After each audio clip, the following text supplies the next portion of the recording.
Would you call the border secure?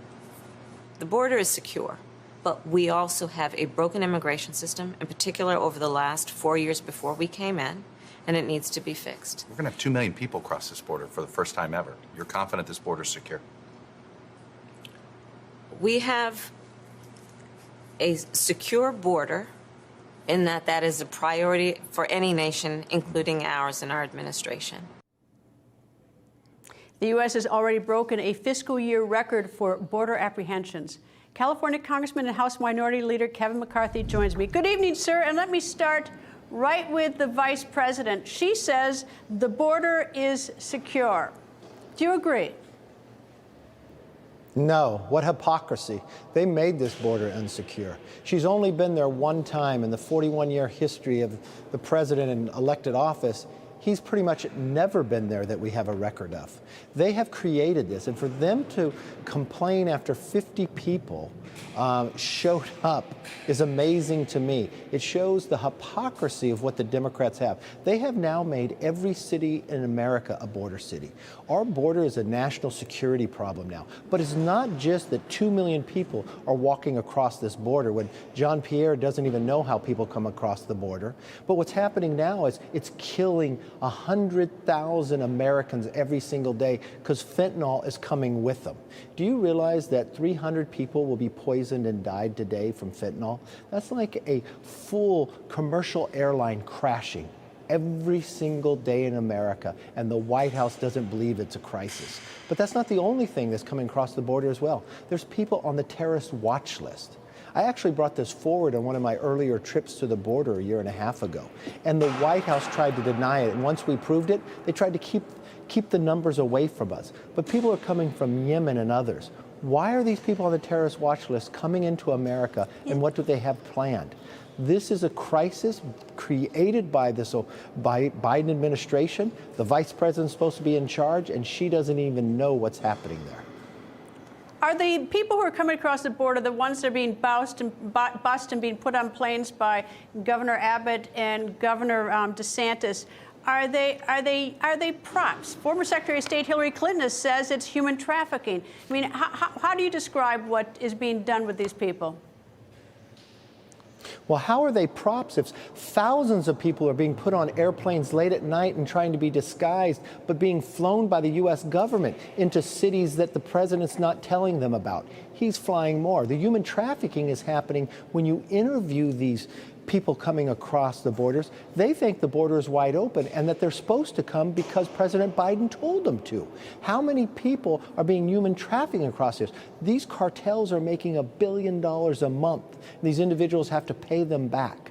That is the crisis. You need to secure this border. And Greta, that's exactly what we do in 53 days when we take the majority. We will secure this border. We will make America energy independent, lower your gas price. We will stop this rise in inflation and the cost of goods because of the runaway spending.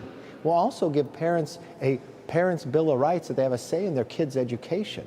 This is the crisis that the Democrats have created and no plan to fix it. We have a plan for a new direction for America called the Commitment to America that we will roll out next Friday. You know, the one thing I do not understand, the issue of fentanyl in this country is bipartisan. Republican kids are dying, Democratic kids are dying.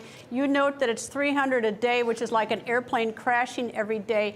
And we changed everything in this country after 9/11, after 3,000 were killed. And it's horrible what happened on 9/11. But why are so many people in your party as well? Why isn't everybody talking about that every day?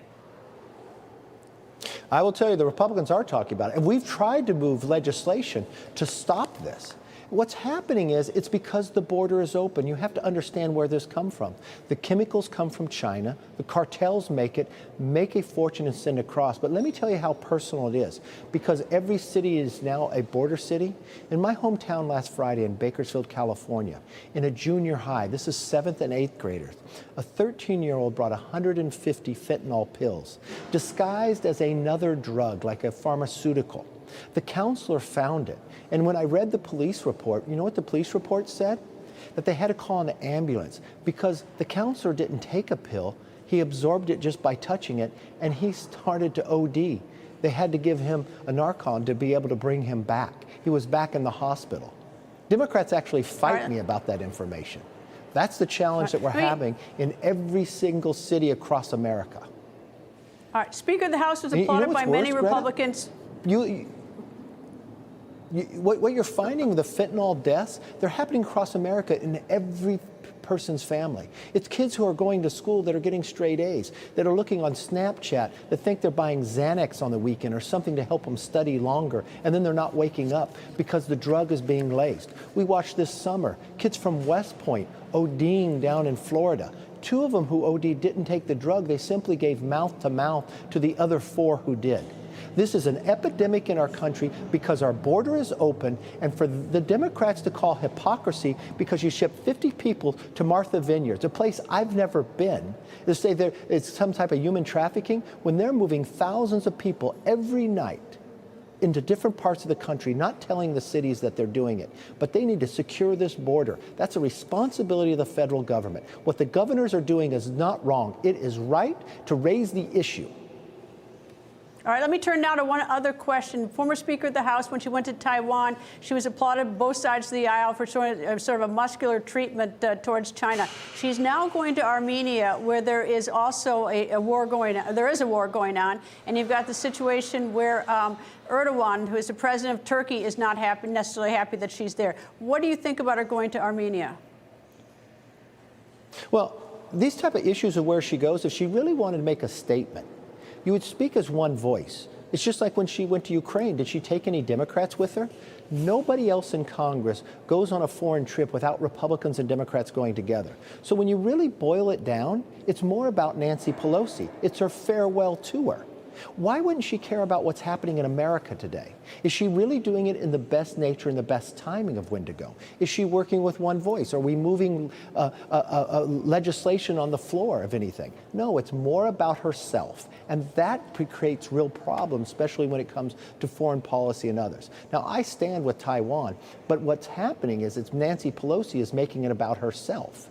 We've got a challenge here when it comes to the border. We've got a cost of living problem here. We've got streets that are unsafe. We've got a challenge of lost learning because of what happened to COVID with our children. We've got a government that's not being held accountable. And every weekend she takes a government plane and goes on another farewell tour somewhere around the world because she wants to check off a globe of another country she went to.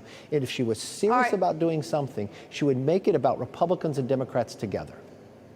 All right, you mentioned coronavirus. You recently said in a speech that Republicans will defeat coronavirus, which has affected education, health, job, the economy. What is your plan that's going to defeat it?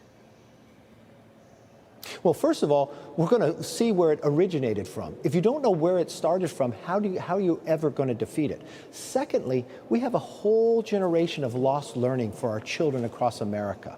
We have a plan to be able to not just put them back in school, but catch them up. Don't just say you go back on regular time period. Let's do whatever it takes for these kids to be able to compete with kids from India and China. And you know what we're going to pass is a Parents' Bill of Rights. So the parents actually know what's being taught in their kids' school. We're going to go back to the idea of education in our school districts, not the idea of doing everything else that the Democrats are trying to do in the education system. Leader Kevin McCarthy, thank you, sir. I hope you come back, sir. We've got a very busy couple weeks before we get to midterms, I know, but I hope you'll come back soon, sir. Thank you, Greta.